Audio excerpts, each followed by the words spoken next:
que fue un límite natural en el fondo que resguardó a la gente larquenche aquí en el sur, de la temprana invasión española en esta parte del territorio.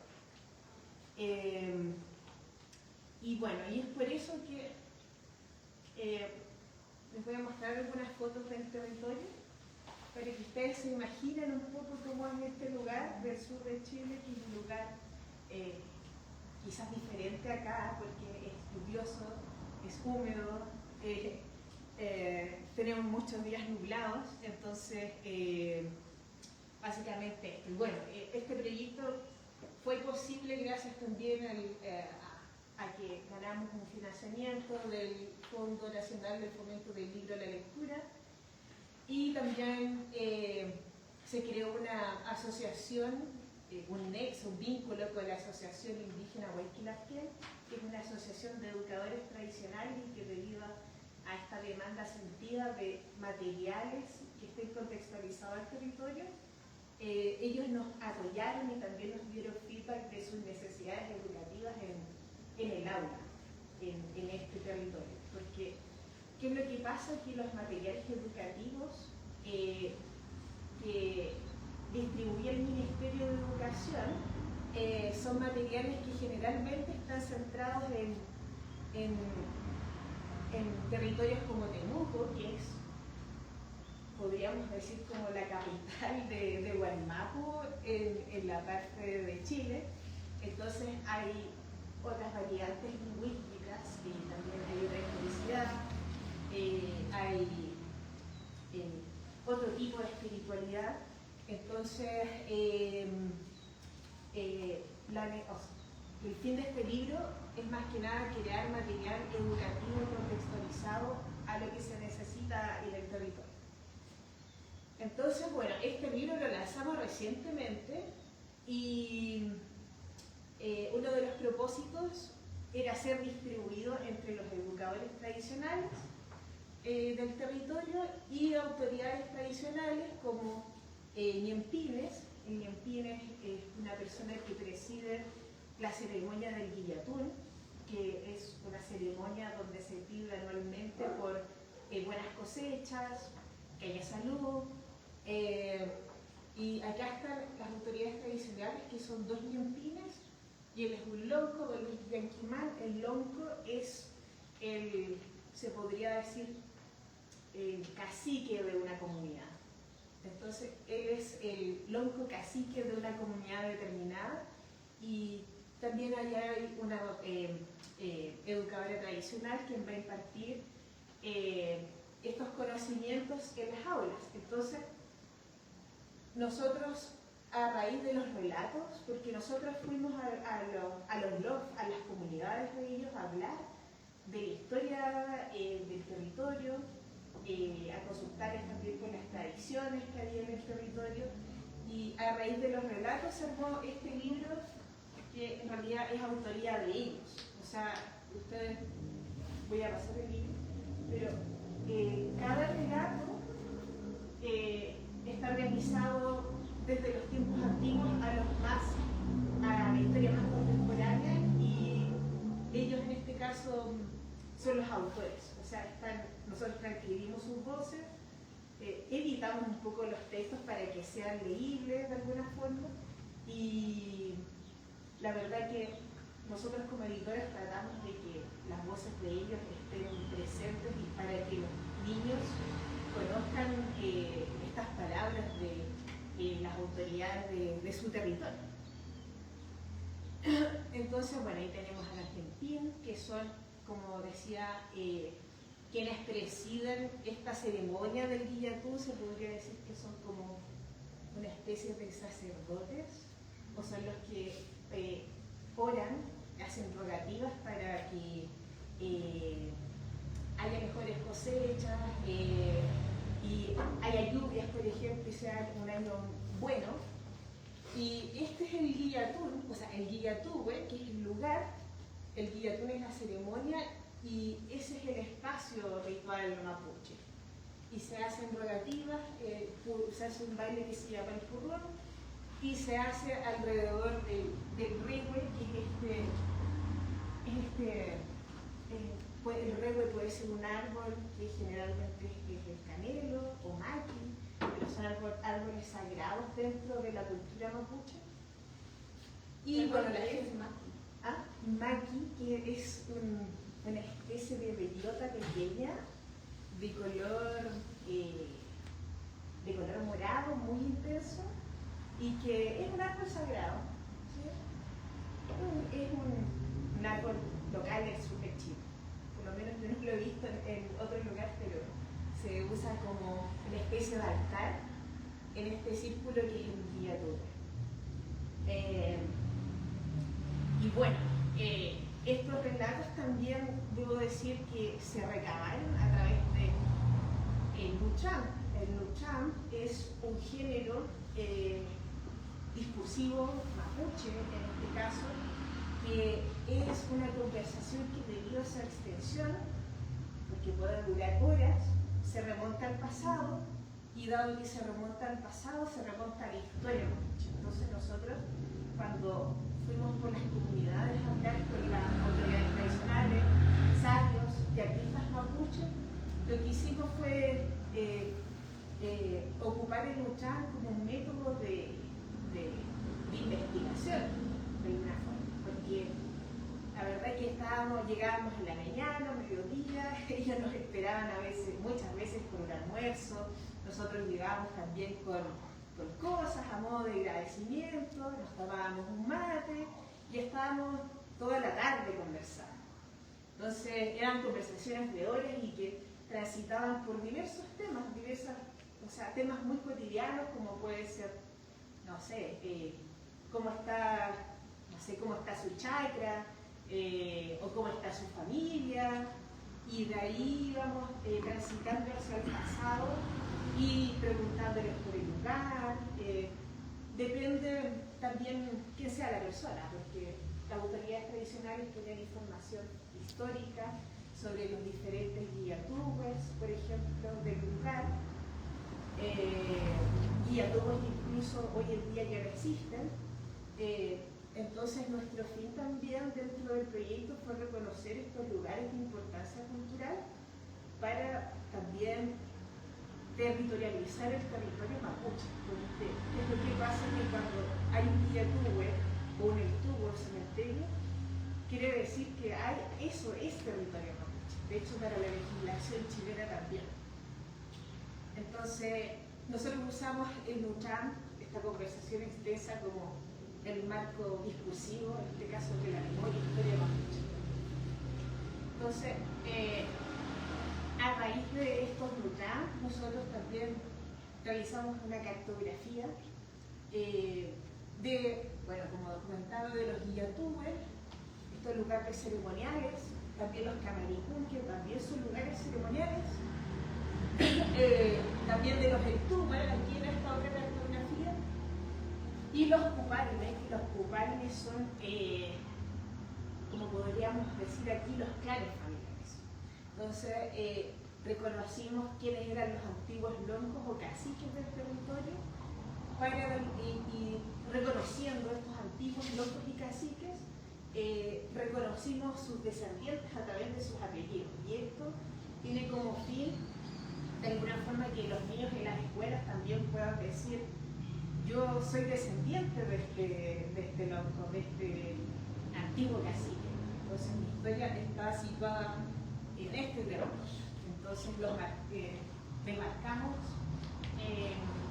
el lugar de procedencia de los antiguos loncos y jefes para que quienes estén interesados en este trabajo y pertenezcan a este territorio también puedan conocer su historia, porque muchas veces pasa que por ejemplo, en la zona hay muchos niños mapuches que tienen apellidos mapuches, pero no sabe de dónde vienen estos apellidos. Entonces, de alguna forma, hacerles sentir que ellos tienen una identidad y tienen una historia que es ancestral. Entonces, es como una entrada para que ellos puedan conocer y los educadores tradicionales también puedan mediar estas cartografías y les puedan indicar a los niños, no sé, por ejemplo, en mi caso, yo soy Ibigo Y mi ancestro es el lonco Iniguala, el cacique Iniguala, que participaba en el guía tuve de Banquillagua,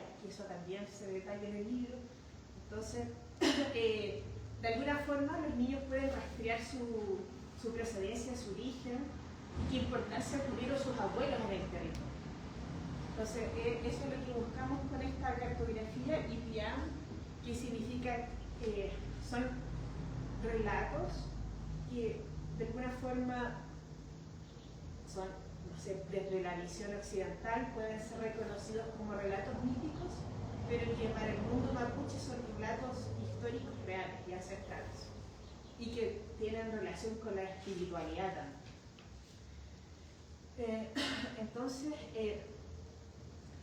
bueno, nuestro libro, bueno, a raíz de todos estos lugares que tuvimos con autoridades, sabios, artistas mapuches,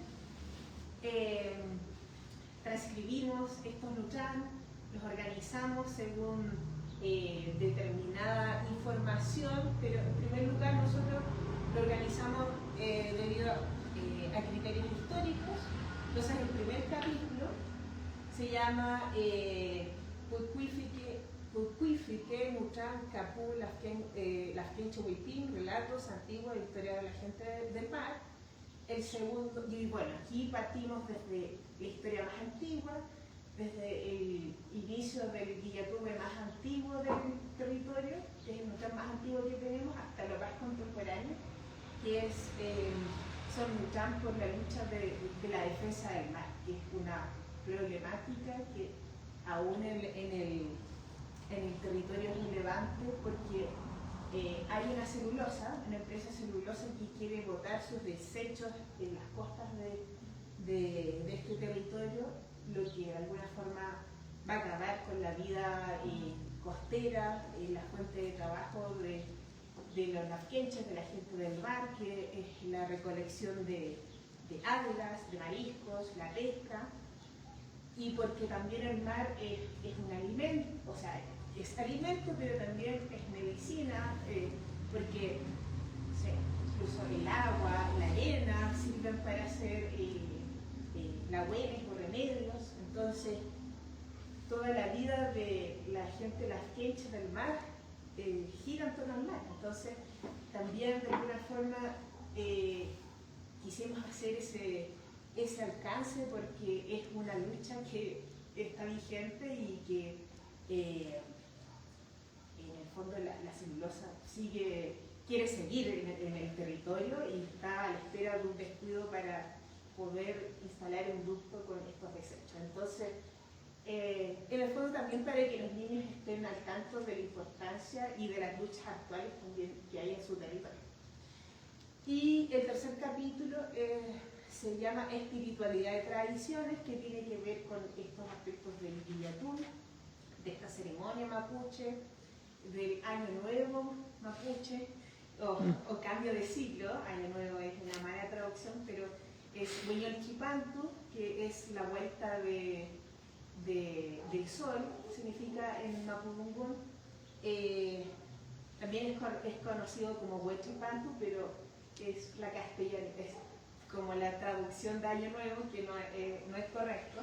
Entonces el Huechipantu se celebra en el hemisferio sur cada 21 de julio, cuando hay luna llena en este caso.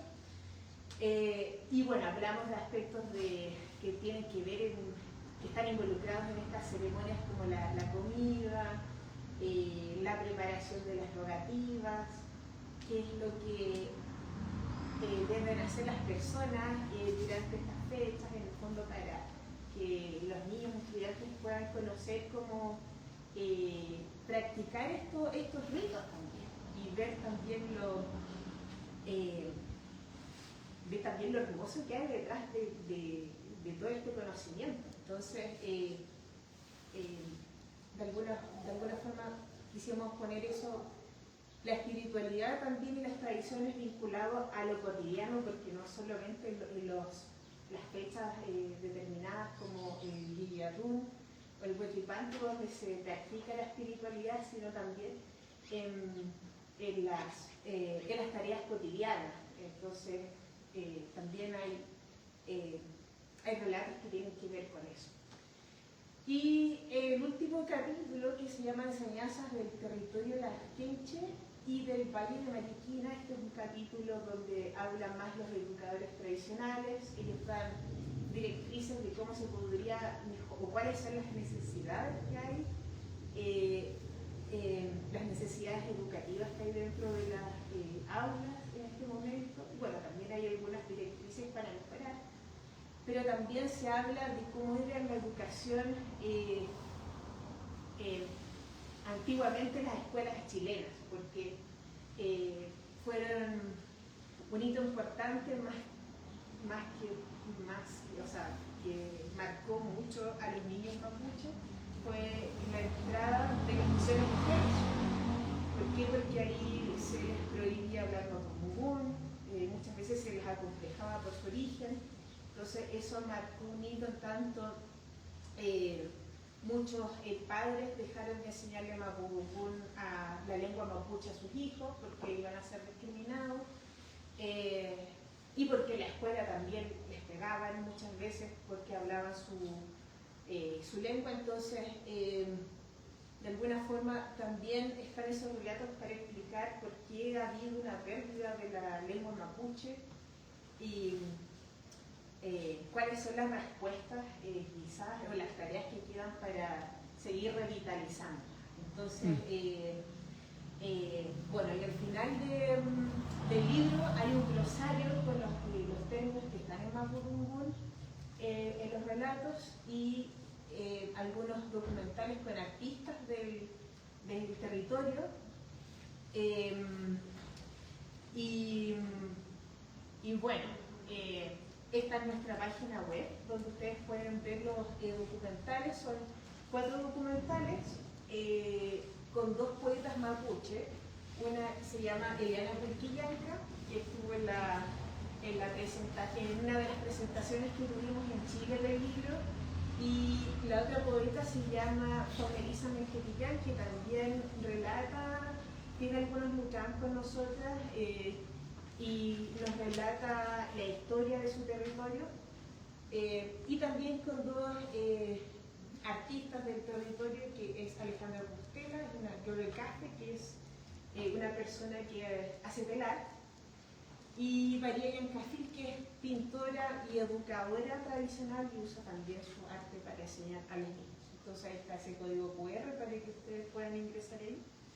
Y ahora me gustaría mostrarles un extracto de estos 4 documentales para que ustedes conozcan el territorio y puedan también ver qué es lo que surge a través del Nuchán, a través de esta conversación extensa a través de la cual podemos acceder a la historia y de alguna forma también crear una historiografía, pero desde una perspectiva mapuche, que eso también era uno de los objetivos, revitalizar los géneros discursivos mapuche dentro de este trabajo, para también revitalizar formas de comunicación que surgen en la comunidad, estando en la comunidad. Entonces, ese era uno de los objetivos. Y les presento el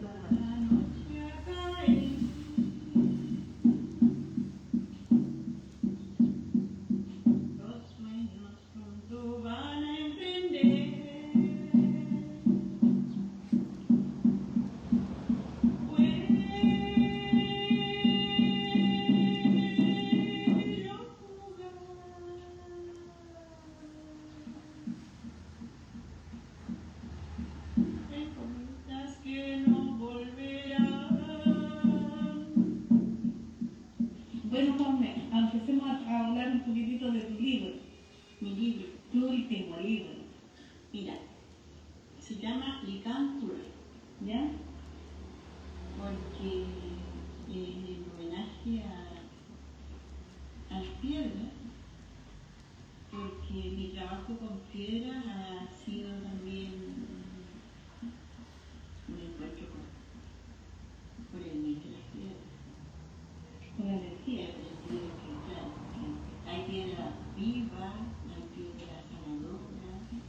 Y esa piedra llegó a mí como buscándome, porque yo no la busqué, o a lo mejor yo la llamé porque mi hijo se llama Licar, y la piedra que estaba pasando también se llama Licar, y eso lo supe después de mucho tiempo.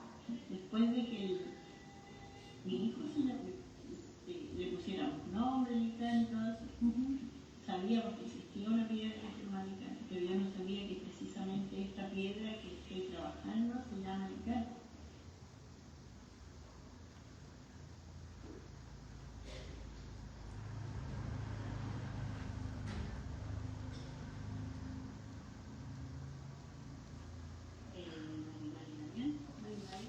¿Cómo le nació también la idea de seguir ahora, por ejemplo, usted hace trailers, que son las fajas, ¿no? Y también los trailers, ¿no? ¿Y cómo lo diseña? ¿De qué forma? Por ejemplo, el Caribe, yo no hace mucho aprendí el sketch, que también se había perdido, pero también tuve que recurrir a que me enseñara una herramienta que hace Wii, que esa de parte de como de cuatro saberes. Entonces ella me enseñó a circular la forma de lucirlo y de tejerlo.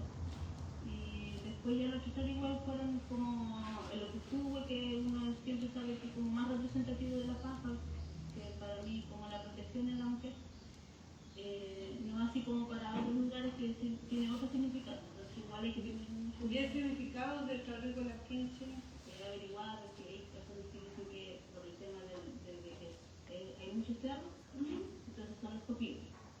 Pero también he averiguado que también es la forma de las pesas, como nadan en la corriente. Sí. Entonces, pero igual es atractivo porque igual es un tema de las quinchas. Entonces igual yo creo que las dos son bien atractivas, o son copillos si lo ponen así.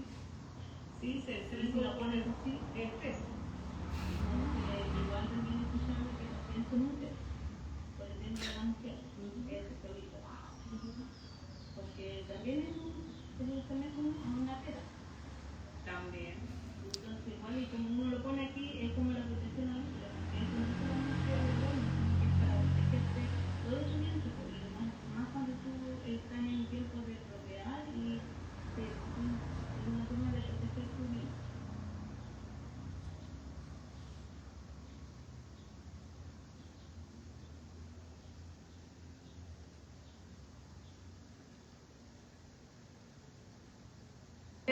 Eliana Cuchillán Canahualpán. Soy nacida en la comunidad mapuche Piuchil.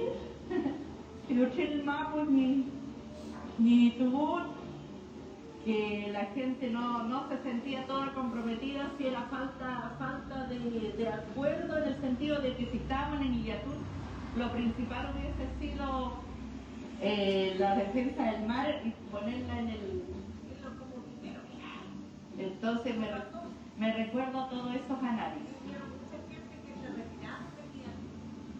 Y el tema no lo entendía sola yo, que era la defensa del mar. El poema hablaba de la defensa del mar, del compromiso con el mar, del compromiso con el territorio.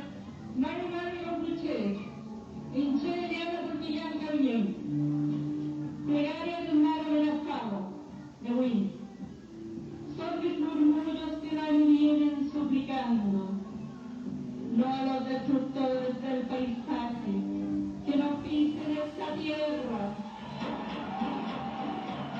Estoy gritando, dejen que mis peces vivan, no los maten de desechos tóxicos envenenosas. Había que llevar niños a subir al escenario, no era yo la que me iba a mostrar, era mostrar el poema, la defensa del mar y el futuro que representan los niños. Y en eso invitamos a la Quinto, con la Carla, sí. Hola, yo me llamo Kisulasten y yo voy a defender el mar. Y por eso digo, no asusto, voy a hacer roca.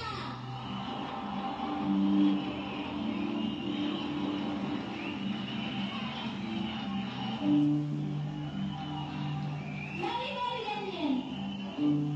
Yo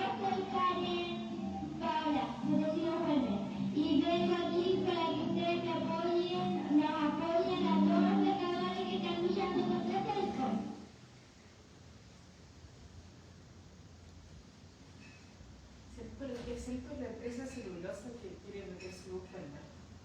Hizo otra vez ese luchar. Marimari también. Chica María del Campo también. Tani Togui, San José de Mariquina, Guadalajara. Hago otra cosa aparte de también ser educadora tradicional, que es la pintura. También todo lo mezclado con lo que es la educación intercultural, porque me ha permitido conocer el jamón mapuche, mi cultura, he tratado de desde ahí tener esa visión para poder plasmar en la tela lo que es el Filquiamuña, todo lo que es el micrófono también, que son los espacios de significativo mapuche dentro de nuestro territorio, dentro de aquí de Manquín. Es un pequeño extracto de los documentales que pueden ver en la página de YouTube.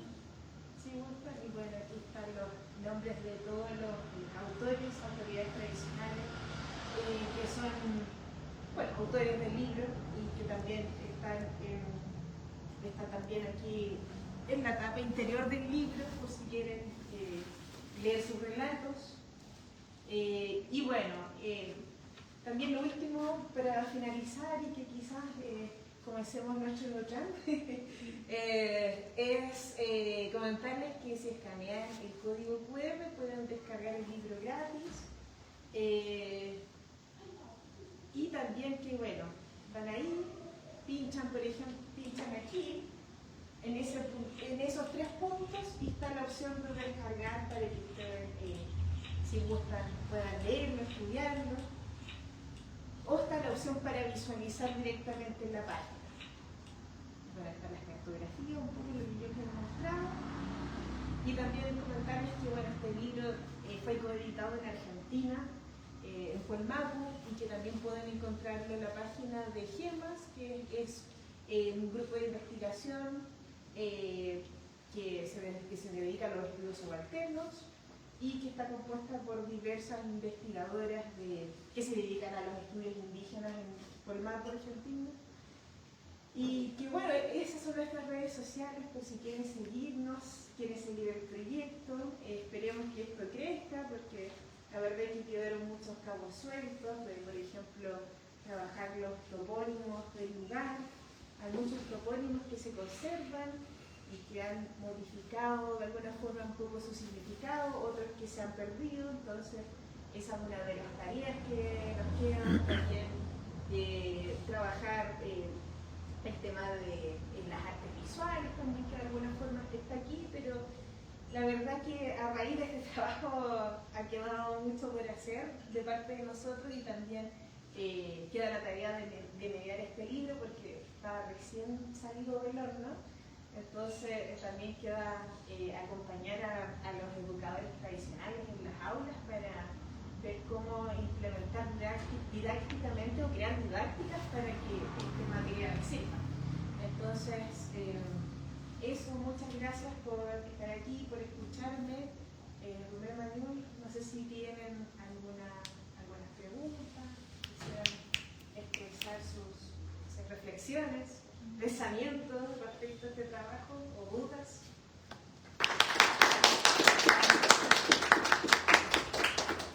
Bueno, yo tengo una pregunta y tal vez una reflexión, ¿no? Porque escuchándote hablar de la historia de los mapuches, por ejemplo, en el sistema educacional, es bastante, hay un paralelismo entre lo que la educación de México, que te escuchaba y decías, es que castigaban a los niños no reconociendo las lenguas originarias. En la historia de México, por ejemplo, y de Latinoamérica, no ha habido el problema del indio, de que se le ha siempre responsabilizado por la falta de modernizar a las naciones de estados. Entonces, sí, hay esta similitud que me resuena mucho a lo que es México y la historia de México con los pueblos originarios. Entonces, yo creo que sí hay ciertas similitudes y también, y bueno, me lleva la pregunta, ¿no? También hablabas un poco que es un tema personal de que yo siempre he estado pensando en nuestra historia, que hablábamos de la historia como una cebolla, ¿no? Entonces, escucharte a ti, pensar en la historia mapuche, ¿no? La historia de Chile, por ejemplo, ¿no? Entonces, quitar esa capa de la historia nacional. ¿Cómo? Y bueno, a eso va mi pregunta. Además de ese trabajo, es un trabajo que también están tratando de visibilizar la historia mapuche, no solamente la historia, las voces, el arte, los conocimientos, que es un gran trabajo y los felicito mucho. Entonces, bueno, mi pregunta era, además de estos documentos que tienes, ¿qué otros materiales didácticos han estado creando para la utilización en, no sé, en las escuelas primarias, secundarias? No conozco el sistema de Chile, ¿cómo es un poquito el sistema, no? Bueno, el uso de lengua y cultura de los pueblos originarios, en este caso, tiene diferentes niveles, pero se ha trabajado desde ya hace mucho tiempo en la educación básica y poco se ha trabajado en la educación media o high school, no sé cómo le dicen acá. La prepa, ¿no? La prepa, claro. Porque este programa ha sido extendido durante los últimos años a niveles superiores, pero la verdad que este es un proyecto que surgió recientemente. La Asociación Huayquilasquena ha estado trabajando más en materiales didácticos y la idea es que ir continuar la alianza con ellas para de alguna forma darle una bajada a este material a las aulas. Entonces, igual, en este caso, el curso de lengua y cultura mapuche es muy transdisciplinario, puede funcionar, generalmente trabajan con otros cursos como matemáticas, historia, entonces ahí puede ser mediado, o artes visuales como se da acá, entonces de esa forma puede ser mediado libre. Pero, no sé, quizás remontándome a la primera reflexión que es cómo han funcionado las misiones en escuelas, o sea, lo que de alguna forma, la reflexión que me surge a mí es que fue una forma de exterminar también o dejar de reproducir la cultura mapuche en el futuro. O sea, creo que quizás el objetivo más que, no sé, tiene un fin para mí muy bien pensado, en tanto si se le niega la lengua a un niño, de alguna forma esa cultura no se va a reproducir y puede desaparecer una lengua y por tanto una cultura. Entonces creo que de alguna forma está muy bien pensado cómo funcionan las misiones de escuelas, sobre todo de que sea con niños. Yo creo que va desde esa deriva, por lo menos acá en el territorio, una de las primeras misiones de escuelas que llegó fueron los franciscanos, y creo que también aquí en México tienen mucha historia, debido a lo mismo. Entonces, son formas que han sido muy estudiadas. Aquí mismo yo creo que, o sea, fue el laboratorio para extender todo este sistema al resto de Antillana. Entonces, creo que tiene un fin ideológico muy preciso, que es de alguna forma reducir la cultura, subyugar y dominar a los pueblos indígenas, que lamentablemente resultó muy bien, para desgracia de nosotros. Entonces, después de haber perdido tanto, creo que este es un esfuerzo, porque aquí en México tiene la ventaja de que hay mucho material precolonial y también del periodo colonial escrito, registrado, que nosotros allá no tenemos esa ventaja, lo único que tenemos es la oralidad u otras fuentes como puede ser la cerámica, el telar, incluso que cuenta historias o la procedencia de determinadas autoridades. Entonces a nosotros nos quedan solo rastros, ustedes tienen mucho más que nosotros, entonces por eso la oralidad ha sido tan importante para el mundo mapuche. Y para mí estar aquí, por ejemplo, es un gran aprendizaje para ver todos los avances que han hecho ustedes, revitalizando, cuidando sus culturas y llevar eso para allá. En este caso, para hacerle conocer, por ejemplo, allá a las hermanas que son educadoras tradicionales, como por ejemplo ustedes enseñan su lengua, qué modos didácticos ocupan. Entonces, de alguna forma estoy expectante estoy aprendiendo de ustedes y de alguna forma aprendiendo para llevar allá, y también de alguna forma si es que puedo traer algo de Wallmapu para acá, que ustedes estaría muy contenta, pero esa es la idea.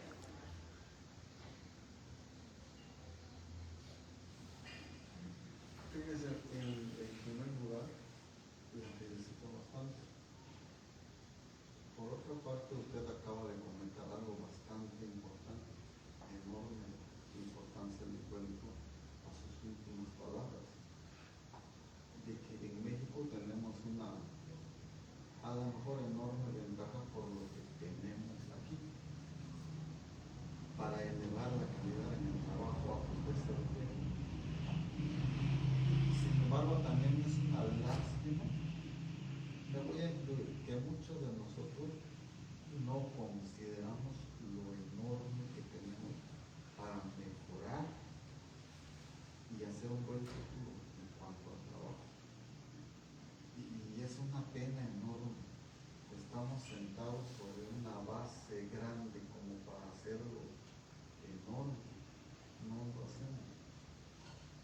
¿Y cómo es posible que algunas personas, en este caso usted, se da ese espacio, ese tiempo por tratar de elevar eso, o menos de lo que aquí podemos encontrar? Felicidades por ello. Sin embargo, también menciona la palabra tradicional. Yo lo estoy entendiendo como una forma de transmitir el conocimiento para subjugar o para ser mínimo una cultura inconscientemente, a lo mejor por unos pesos lo voy a hacer. Ya no nace de mí algo fuerte de corazón, de sacar adelante un trabajo sin esperar nada a cambio. Debo reconocer que muchos de nosotros pensamos primero un beneficio que voy a recibir por hacer mi trabajo, y no existe en mí ese deseo de dar lo que hay en mí para mis semejantes.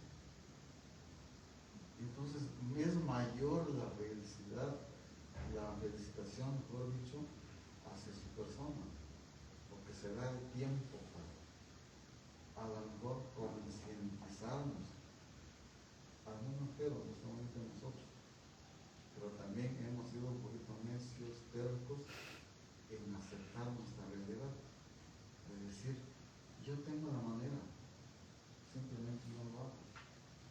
Si tengo todo, no lo hago. Le llamamos desidia. Bueno, ahí lo dejo, no se va. Entonces, lástima que después de tanto tiempo reflexionamos y decimos, pude haberlo hecho, no lo hice. Nunca es tarde, pero ya no es el mismo tiempo de energía de querer hacerlo. Como las fuerzas bajan simplemente. Ya.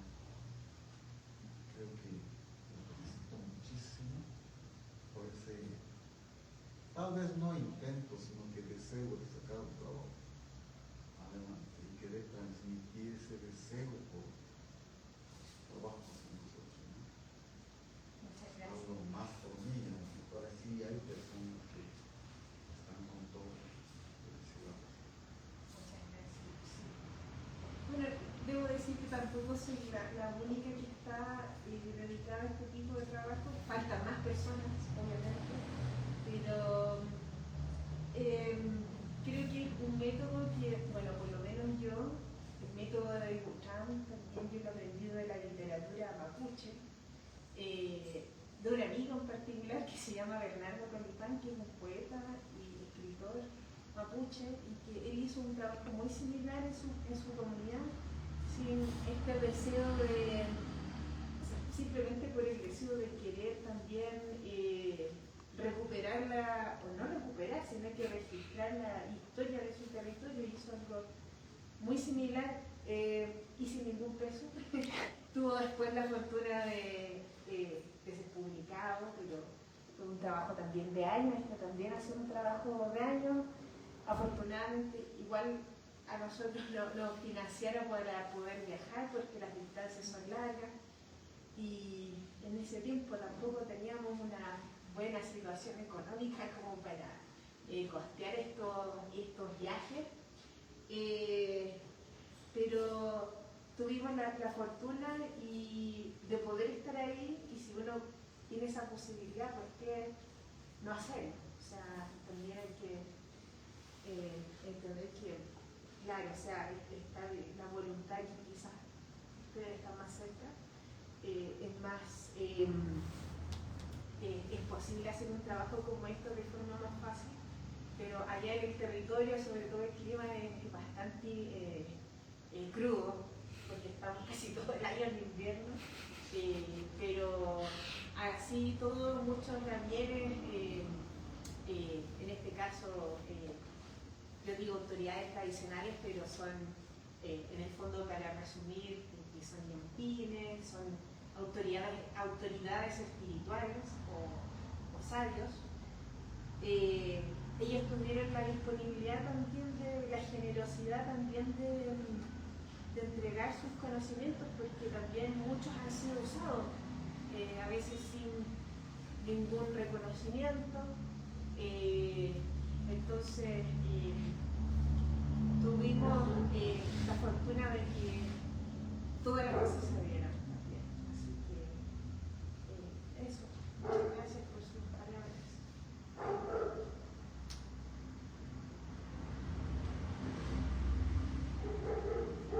¿Hubo un momento en particular que le inspiró a hacer este tipo de taller?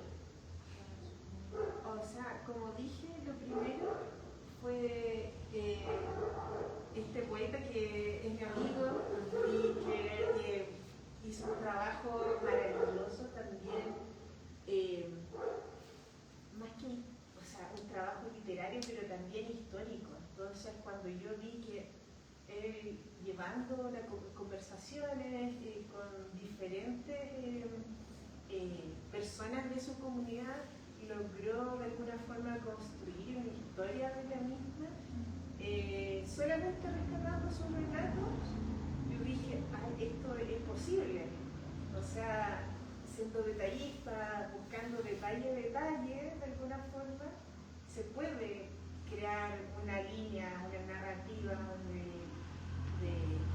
de la historia que quizás es invisibilizada en el contexto de, no sé, de los grandes relatos del Estado-Nación. Entonces, de alguna forma, el objetivo de esto es ese, y también de alguna forma hacer sentir la presencia del territorio mapuche. Por eso hicimos una cartografía y demarcamos los espacios de mapuche.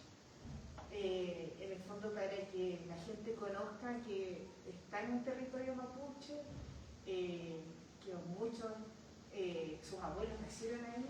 Entonces, eso porque yo, de alguna forma, a raíz de lo mismo de las misiones de escuela, porque mi abuela fue también una misión escuela, y perdimos, mi papá o la generación de sus hermanos perdieron la lengua a raíz de eso mismo.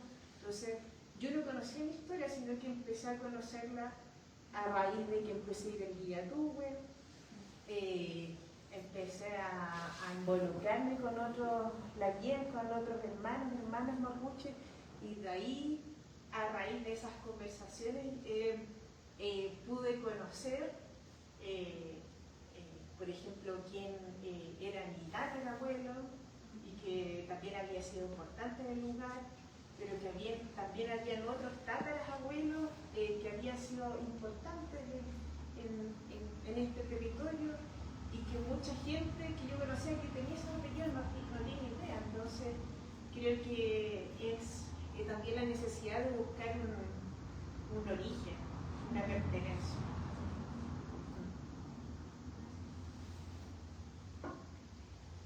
¿Nos podría explicar un poco sobre la situación social? Bueno, si una maestra o un maestro decide usar este libro en su clase, es probable que van a enfrentar o que los padres no van a gustar que usan este libro, o los padres de clase van a estar abiertos a esa idea. Y generalmente los colegios que se imparte el curso de lengua y cultura de los pueblos originarios, casi todos están de acuerdo. Además que aquí quien va a mediar el libro, o sea, quien lo va a mediar es el educador. Entonces, él va a tener que saber de alguna forma, saber reconocer qué relato está preparado para ser presentado a los estudiantes de su nivel, porque aquí hay relatos que son incluso cuentos, que pueden ser conocidos por niveles más niveles básicos, pero también hay relatos que son un poco más políticos, por ejemplo lo mismo que pasa con la defensa del mar. Entonces, también, a pesar de que puede ser un tema polémico, preferimos dejarlo porque entendemos que este libro va a ser mayormente visto por educadores tradicionales. Esperamos que los estudiantes también lo puedan descargar o en algún momento lo puedan tener, pero preferimos dejarlo porque es una lucha que ya lleva unos 20, 30 años en el lugar, y que han habido incluso enfrentamientos entre las Fuerzas Armadas y las comunidades en el mar. Entonces, de alguna forma, dejar registro de lo que ha pasado desde las voces protagonistas de esos episodios es un documento también, parte de la historia.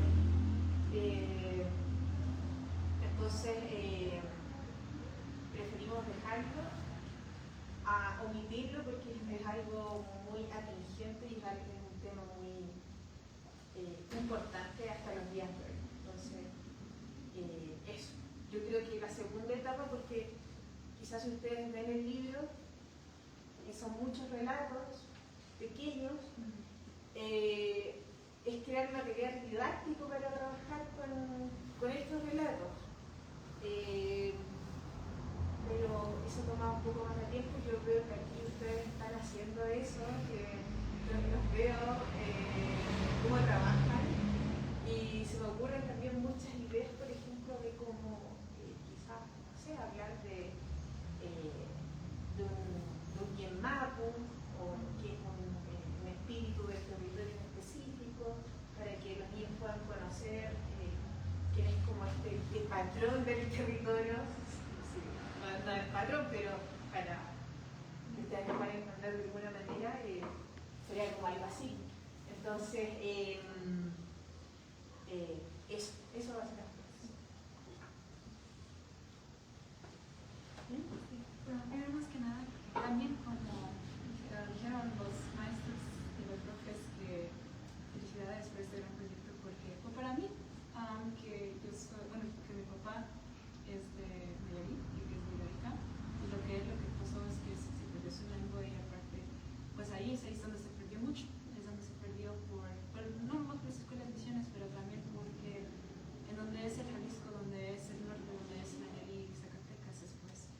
ahí se disminuyó casi todo lo que es cultura y lo que es idioma.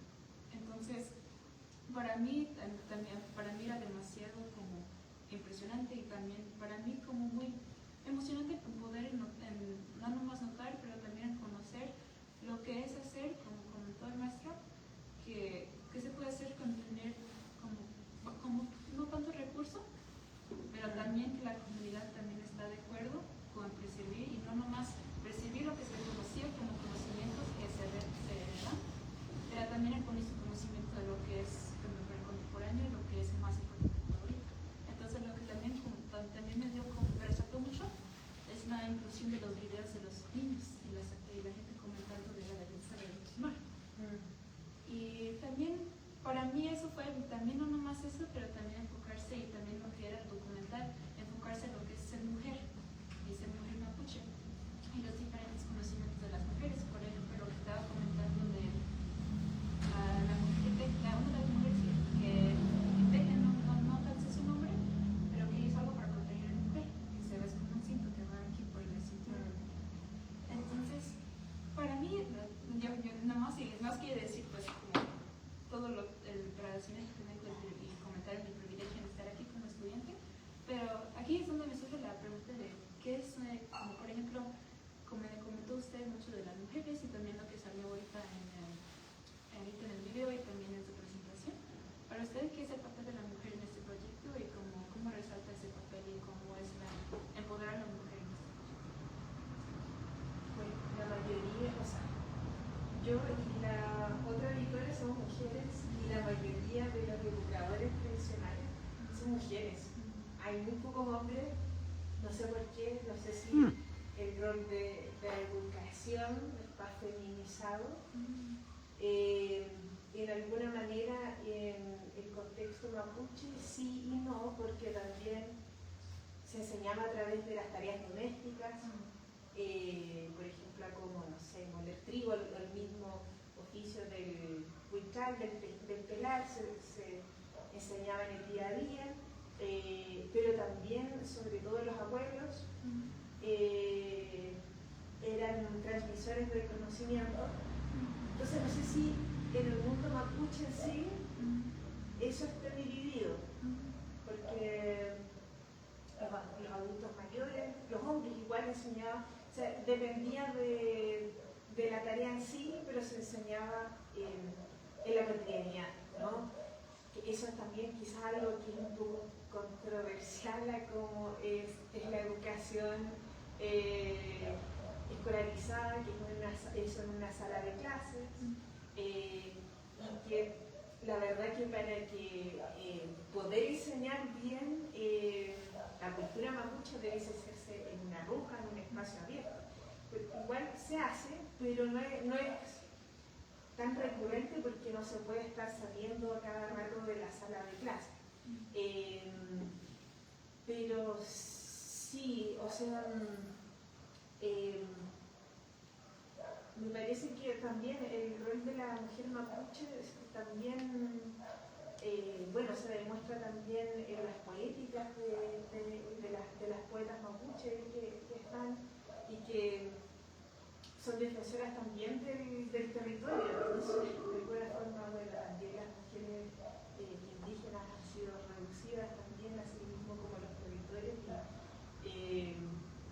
Está esa conexión que está también en su poesía, en sus libros,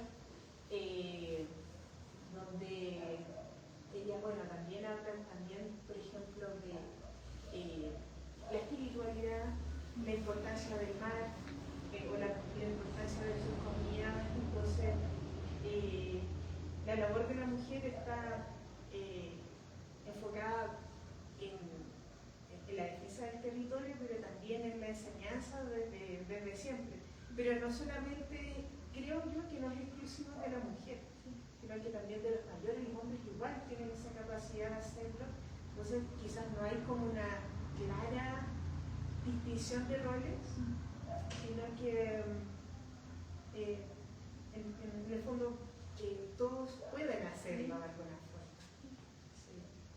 No sabría de alguna forma decir si es que hay una particularidad respecto al rol de la mujer en sí, en el ámbito educativo, en el ámbito de la defensa del territorio, porque sí, bueno, históricamente, como sabemos, las mujeres han sido subyugadas, así como los territorios, pero así en sí, como dentro del contexto mapuche, no veo algo diferenciado, la verdad.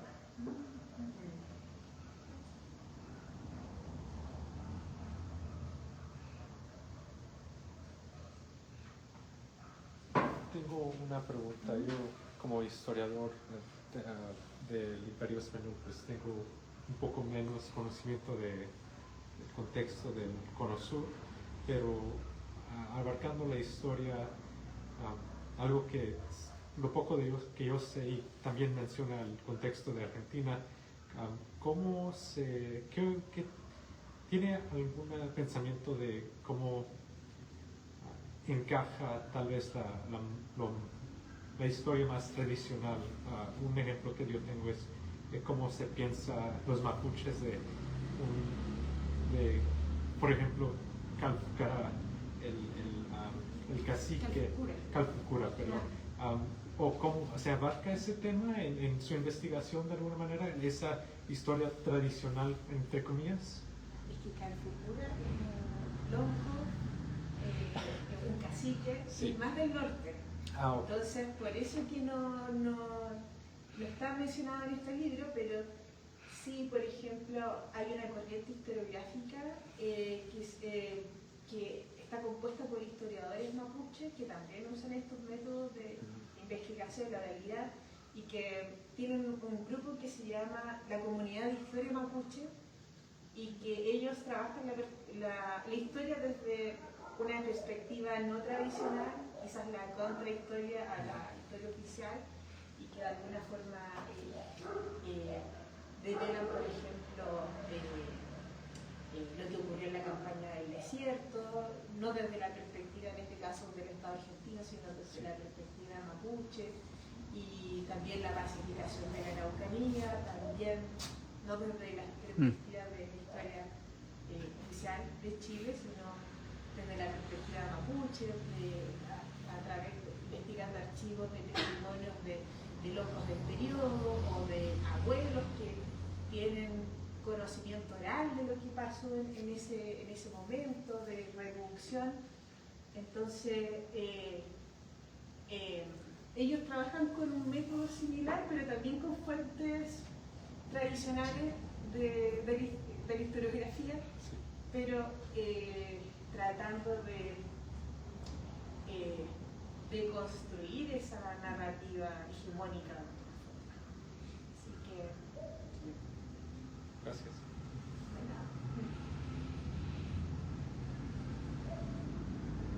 Bueno, quizás damos la oportunidad a la maestra preguntar a los educadores zapotecos que estamos aquí. ¿Tienes algunas preguntas sobre cómo funciona la educación aquí? O sea, bueno, la verdad que muchas, yo no sé si, por ejemplo, yo estaba hablando de que hay un curso que se llama Lengua y Cultura de los Pueblos Originarios, no sé si